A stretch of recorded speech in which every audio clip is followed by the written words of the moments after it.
Hi, I'm Megan and welcome to my kitchen. In today's What's for Dinner video, I'll be sharing with you what meals we had this past week. Our dinners were easy to make, budget friendly, and delicious. So if you're looking for some weeknight meal ideas for your family, just keep watching.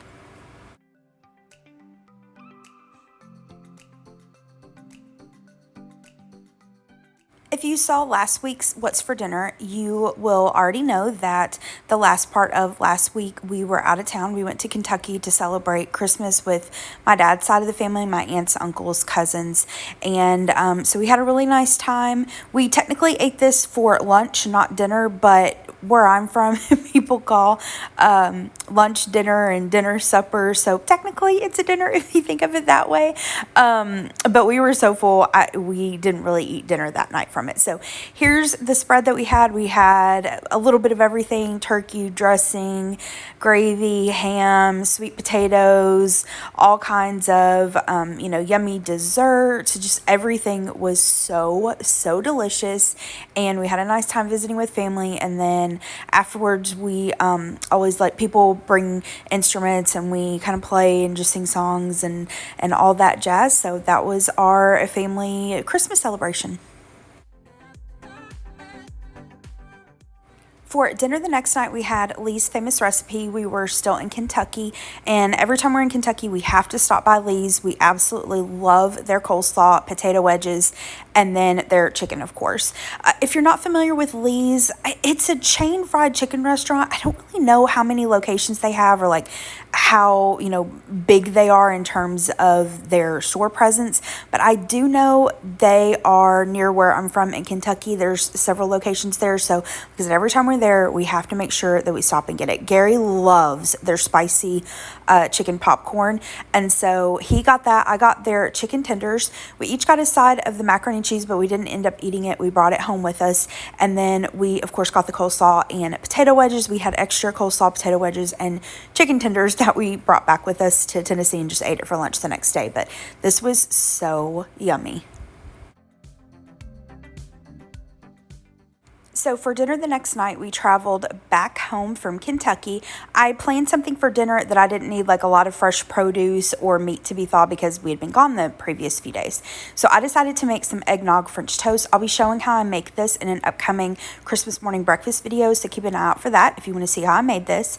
To go along with that, I made some bacon. Now, personal preference, I prefer to cook my bacon in the oven. I hate doing it on top of the stove because, fat and grease splatters everywhere. I just spray a baking sheet with a little bit of cooking spray, line out the bacon, pop it into a 400-degree oven, and then I cook it for about 20 to 25 minutes or so until the bacon is done to my liking. And yes, I start the bacon in a cold oven so that it slowly renders out the fat.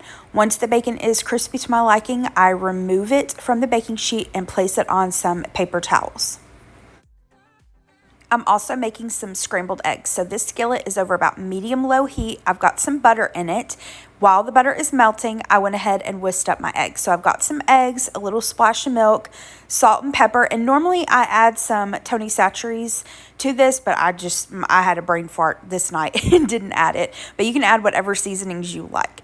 So I'm going to add the beaten eggs into the pan, and then I allow them to cook. I don't touch them. I allow them to cook for, I don't know, maybe like 2 or 3 minutes or so, and then I take a spatula and I just kind of run the spatula across the pan slowly, and then allow that to sit for another few minutes. And I just keep repeating that until the eggs are light and fluffy and they're all cooked. Now, with scrambled eggs, really, they will continue to cook as they sit. So I always try to pull them out of the skillet while they've still got just a tiny little bit of liquid left. I mean, you can cook them as much as you like. If you like your eggs a little more done, you're in your kitchen. Cook them until they're a little done. But this is kind of how I like them, so that they see how they still look a little moist, how there's still some liquid in there.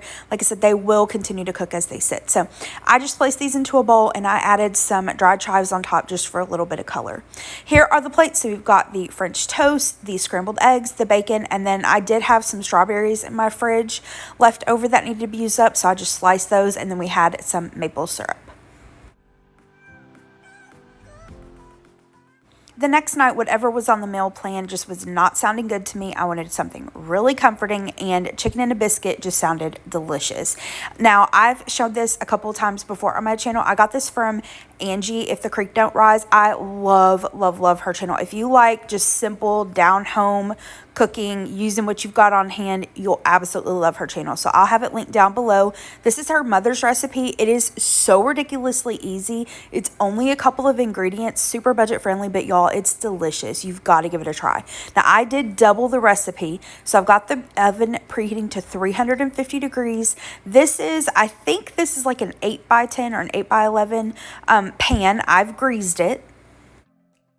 Now, Angie's recipe suggests using the little small biscuits like you get at Walmart. I didn't have those. I had these graham biscuits on hand, so I'm going to cut them down. So what I did was I cut each biscuit in half, and then I cut each half into thirds. I'm going to add the biscuits to that pan, and doubling her recipe, you'll use one of the full cans of graham biscuits, if that makes sense. The little Walmart biscuits that she normally uses is like a 7-ounce can or so, and these larger cans are, I think, about 16 ounces. So next, in a bowl, we're going to add 2 cans of cream of chicken soup, and then we're going to add some milk. And you pour the milk into each can, and then we're going to add the can of milk to the mixing bowl or whatever you're mixing this in. I just chose a large mixing cup, but even choosing the large one, this was a little bit more than what I thought. As you can see, it's a little full. I had to be a little careful, but you want to give this a really good mix. And you guys, with this cream of chicken soup, this does not need salt. The very first time I made this, I really wanted to put salt in it because I was worried, but I went with her recipe and I feel like it doesn't need it at all. So we're going to take that cream of chicken soup and milk mixture, pour it over the biscuits, and then this is optional. You can add some parsley flakes on top and some ground pepper if you would like. And then this is going to go into the preheated oven and bake for about 30 to 35 minutes or so. I did go through about halfway and just kind of give this a stir just to make sure the biscuits in the middle were cooked. Once the biscuits are cooked all the way through, that's it, it's done. To go along with this, I really just dug through the freezer and pantry to see what I had. I had 3 of these country fried steak patties in this bag in my freezer that needed to be used up, so I cooked these in the air fryer at 400 degrees for I think about 7 minutes on one side, gave it a flip, cooked it for another 5 to 7 minutes until it was golden brown and crispy. For the other side, I just kept it super simple, took a can of peas, drained the liquid off, added them to a bowl with a tiny little pat of butter, some salt and pepper, and then I microwaved them for like 3 minutes or so until they were warm. Here are the plates. So we've got the country fried steak, the peas, and then the chicken and a biscuit. And I doubled the recipe this night, 1, because I was super hungry, but 2, my thought process was that we could use like the gravy part of the chicken and a dumpling, or chicken and a biscuit as like the gravy for our country fried steak, and it was delicious. And speaking of chicken dumplings, this is basically what the chicken and a biscuit tastes like, is just chicken and dumplings, except obviously, you know, the only chicken in it is the small pieces of chicken from the cream of chicken soup. But it's just easy, it's comforting, it's budget friendly, and personally, when I eat chicken and dumplings, I could take or leave the chicken. I usually eat the dumplings first and then eat the chicken later. So if you like chicken and dumplings, but you're like me, you kind of prefer the dumplings part of it, or if you're just looking for a good side dish, you know, if you're making some other kind of meat or entree and you want something to go along with it, but you don't necessarily need the chicken part of the chicken and dumplings, if that makes sense, I recommend you give this recipe a try. It's really good. Now, the next dinner I've shared a couple times before my channel, and I wasn't going to share it again this time, but I had several people in my grocery haul where I went over the meal plan say that they were looking forward to me sharing this. So I thought, hey, I'll share it again. So basically what this is Logan's Roadhouse used to have a dish on their menu called Santa Fe Tilapia. They may still have it, but I'm pretty sure the last time we went there, they've changed it up. Like now they put like a queso and something else on it. It's different than the way that it used to be. So what I've done is just looked at the menu description for the Santa Fe Tilapia the way it used to be, and I've tried to recreate it. So I don't have a recipe, but let me show you how I make it. I'm going to start out by making the ranch to go on top of the fish. So here, this is just some semi-homemade ranch dressing that I've got. I just used the Hidden Valley dry ranch dressing mix, a little bit of mayonnaise, Greek yogurt, buttermilk, and then I added some additional like garlic powder and paprika. So I'm adding that to a little blender, and I had, just a little bit in this first jar left, so I just took a little milk and gave it a little shake and added that, and then added some more ranch from another jar. You can just use your favorite bottled ranch. That's totally fine. Next, I'm going to add in some lime juice, followed by cilantro. And if you don't like cilantro, just leave it out. You can also substitute it for parsley if you want, or you just totally leave it out altogether. Next, I'm going to add in some chipotles and adobo, and then that's it. I'm going to give that a little buzz, and then we have our chipotle lime ranch dressing. Now, sometimes I have made this in a pinch where honestly I just haven't felt like putting the ranch together, and I've just used plain ranch dressing. It's still good. Now we're going to make like the black bean corn salsa for this. I have a can of Mexi corn. This is just corn with some red bell peppers. I am going to drain that really well and add it to a bowl, and then we're going to add some black beans, and you do want to make sure you rinse the black beans really well. Next, I'm going to add a little drizzle of olive oil, some fresh lime juice, and I've made this before using the lime juice in a bottle. Works just fine. Next, I'm going to season this with some salt and pepper.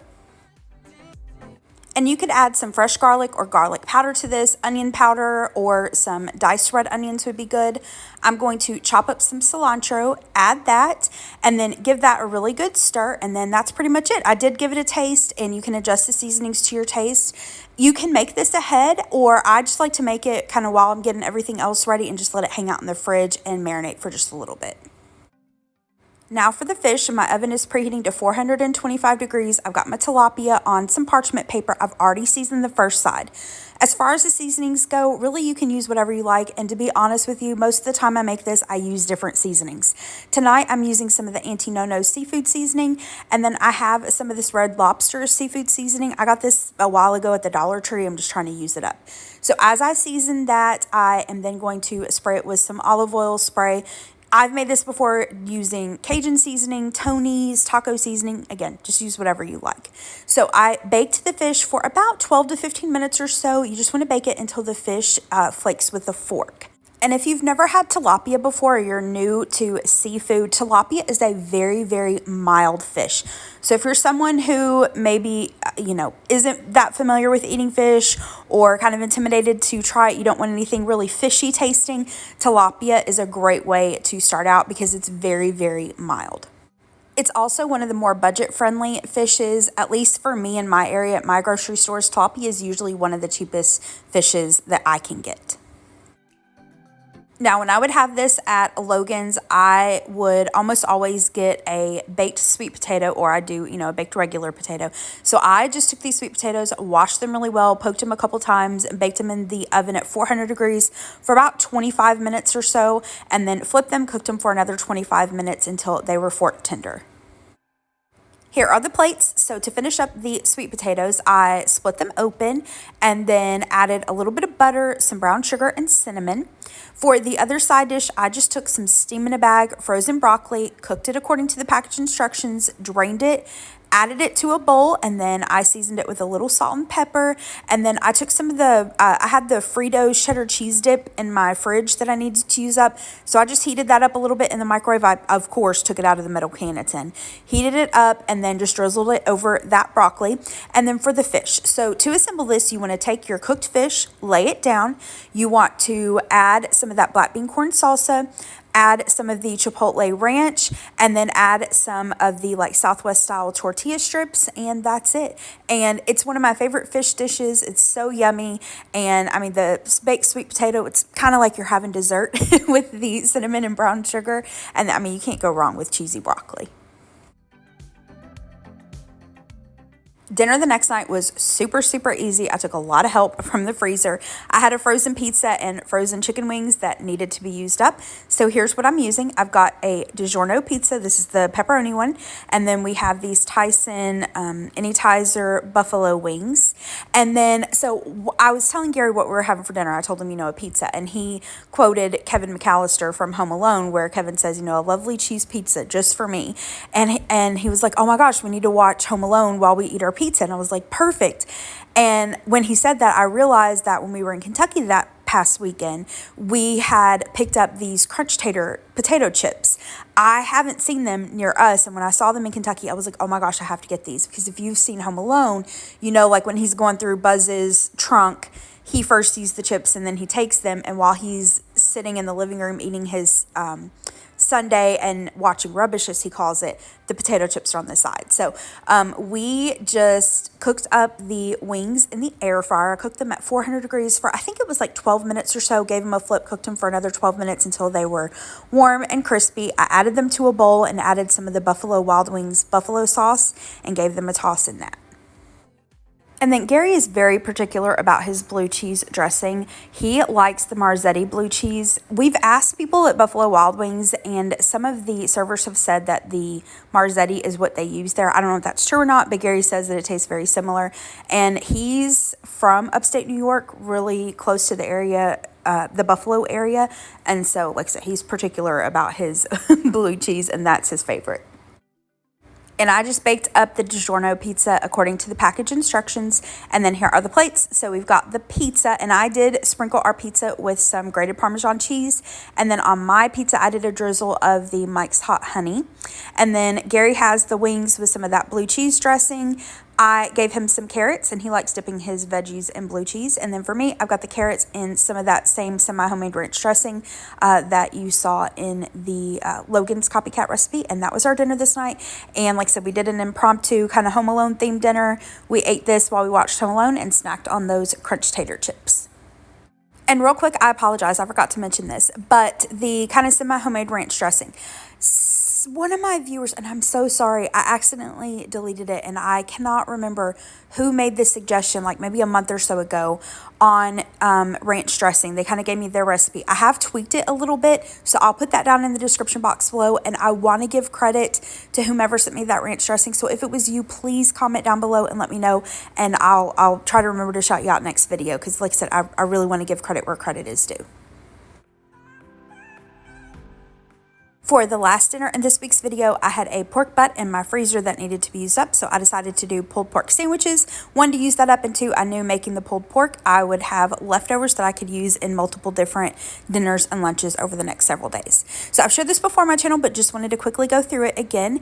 To a crock pot, I am going to add in the pork butt, and then for seasonings. Of course, you can use whatever seasonings you prefer. I have a homemade barbecue seasoning recipe that I've used for years. It's like Bobby Flay's recipe. I think I've shared it before, but I'll link it down below. It's really good. Tonight, though, I'm just going to use the Kinder's barbecue seasoning and then some of the brown sugar garlic seasoning. I've just got that on hand. So I'm going to season all sides of that pork butt and rub it in really well. And I'm using one hand to touch the pork, not using that same hand to touch the spices. I give my hands a really, really good wash once I've got that rubbed in.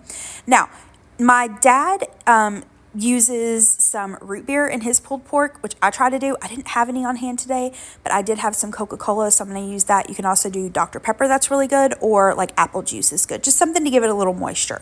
Now, I like to add in a couple drops of liquid smoke. You want to be careful with this. Don't go crazy, because it'll literally just taste like a fire in your mouth. And I don't mean a spicy fire. I just mean you get all smoke. So just a couple drops of that. And then I got this started a little later in the day than I wanted to, so I cooked it on high for about 6 hours. You can cook it on low for 8 to 10 hours. You just want to make sure you cook it until it is all the way cooked through and it is really tender and falling apart. I removed the pork from the crock pot and added it to a bowl, just took a couple forks and shredded it up. And then you can add a little bit of that juice from the crock pot if you want to kind of moisten the pork back up.